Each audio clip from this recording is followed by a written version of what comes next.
Si vous pensez que cracher sur l'anime à chaque vidéo ça me fait plaisir, détrompez-vous. Répéter chaque semaine les mêmes problèmes de scénario avec une intrigue qui se traîne comme pas possible, depuis une dizaine d'épisodes, ça m'embête. Et je suis sûr que ça vous embête aussi. Si Super King plaît, c'est en grande partie grâce au retour des anciens personnages. C'est un fait, on le sait tous, mais il est temps de passer à autre chose. Je vais essayer, je dis bien essayer, d'être plus positif dans mes revues de Super King. Donc je prends mon dernier verre de sel, et on y va. En cherchant pourquoi je trouvais la saison si chiante en termes d'histoire, j'en suis arrivé à cette conclusion. Hikaru et Hyuga n'ont aucun talent particulier. Alors pour le coup, ce n'est pas une critique, écoutez bien. Vat a un don naturel pour le Beyblade et le sport. Aga a un don pour la résonance, et Drum possède une tonne de connaissances sur le Beyblade. Les jumeaux, bah ils ont rien de spécial. Certes, Vat a dit qu'ils ont du potentiel, mais on pourrait traduire ça par « ils ont des toupies Super King », qui est la seule raison pour laquelle ils sont les héros principaux en fait. À ce stade, Ranjiro pourrait très bien être le héros de Super King, tellement les jumeaux ne se démarquent en rien par rapport aux autres. On a eu l'habitude de voir des protagonistes qui progressent plutôt vite, là avec les deux qui progressent très lentement, ça fait bizarre. Leurs capacités individuelles sont très limitées, elles se sont avérées être efficaces contre Rantaro et Cisco, mais justement, ça s'est fait qu'une fois. Depuis, ça marche plus. D'ailleurs, petit aparté, j'avais pas fait gaffe, mais le concept même des qualifications et les jeunes festivals est complètement con en fait. Je veux dire, ils s'entraînent avec des Legend Bladers, pour pouvoir les affronter afin de se qualifier au Legend Festival, pour les réaffronter une troisième fois à ce même festival. C'est comme si dans Yu-Gi-Oh! Duel Monster, Yugi gagnait un duel contre Maximina Pegasus pour obtenir des étoiles, pour le réaffronter à la fin de la série pour libérer son grand-père. C'est complètement con. Pour recentrer le sujet, Hikaru, lui, il sait réfléchir, mais qu'à une seule chose à la fois. Dans l'épisode 9 contre Free, il était tellement concentré sur le fait que Mirage ne puisse pas absorber sa rotation, qu'il ne s'est pas demandé si cette baie pouvait peut-être avoir un contre les rotations gauche. Ben ouais, Free est un Legend Blader, ça serait trop facile d'avoir une toupie comme Salamander, même une recolor de Salamander, pour pouvoir battre Fafnir. Et justement, il s'est fait avoir pour le châssis Tsusamina, qui possède deux modes, le mode absorption, pour les spin steel et toupies à rotation droite, et le mode counter, qui va donner 3 points de contact supplémentaires en plastique, pour encaisser les rotations gauche. Pour Hyuga, lui ce qu'il sait faire, c'est attaquer, le gros désavantage contre Fafnir. On l'a bien vu dans l'épisode 10, il s'est fait avoir par la vieille technique de burst à retardement. Le truc c'est que attaquer c'est ce qu'il fait de mieux. Certes, il y a d'autres stratégies pour gagner, mais il veut faire les choses à sa manière. C'est pas suffisant pour qu'il gagne contre les légendes, du moins pas encore, mais c'est suffisant pour qu'il s'amuse à travers sa passion, ce qui inspira son frère à faire de même.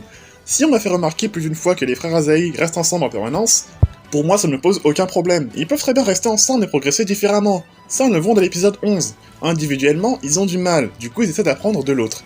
Mais c'est très compliqué pour eux, vu que leur façon de jouer au Beyblade sont très différents. Deux aspects du jeu qui sont totalement opposés, comme leur toupie respective en soi. Même s'ils s'entendent très bien dans la vie de tous les jours, quand ils se battent ensemble, c'est toujours désordonné comme pas possible. Dans l'épisode 4 et dans l'épisode 8, le seul moment où ils arrivent à se mettre d'accord, c'est avec le Twin Strike, qui n'est malheureusement pas une garantie de victoire, même si elle combine la force brute de Hyuga et la stratégie de Hikaru. Mais au moins ça leur permet de se chercher encore en tant que Blader et de trouver la voie à suivre. Je l'ai déjà dit par le passé, pour moi le seul truc qui manque à Super King, c'est un scénario, mais les personnages, anciens comme nouveaux, j'ai rien à redire, et Hikaru et Hyuga en tant que dieux de héros principaux, pour moi ça fonctionne très bien. Les épisodes switch entre force rouge, force bleue ou les deux, et à chaque fois que l'un des deux progresse un tout petit peu, ça donne des pistes à l'autre pour progresser, et vice versa. L'un n'est pas une simple copie ou une version miroir de l'autre, ils restent quand même soudés en tant que partenaires d'entraînement, et surtout en tant que frères. Ils se font confiance en Helios et Hyperion, et ça les légendes actuelles l'ont compris. Côté ancien personnage, il semblerait que Free ait, disons, quelques soucis avec ce Mystery Blader que j'ai évoqué dans la vidéo spéciale que j'ai fait il y a un petit moment, que je vous invite à regarder parce qu'elle complète cette review. Mysterio Blader, dont on connaît enfin le nom dans l'animé, Lane. Alors oui, vous allez me dire, mais Playmaker, on sait déjà son nom parce que le manga, les hommes qu'il a dit, je me focus uniquement sur l'animé. L'animé n'avait pas donné son nom, faites pas chier. Un Blader aux intentions si mauvaises que même Shukorene s'en inquiéterait. Ça fait au moins 3 épisodes qu'ils insistent avec Lane, et moi ça m'inquiète. Parce que la dernière fois qu'on a insisté avec un méchant, c'était pour Faille. Donc, bon, on verra. Pour le reste de ces 3 épisodes, ça se conclut sur nos japonais qui repartent chez eux.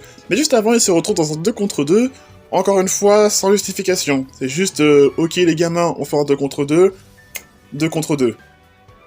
Bref, ce combat n'a pas été apprécié par tout le monde, et je peux le comprendre. D'un côté on a Hyuga et Free, de l'autre on a Hikaru et Vat. Vous attendiez un gros match Free contre Vat, bah désolé pour vous.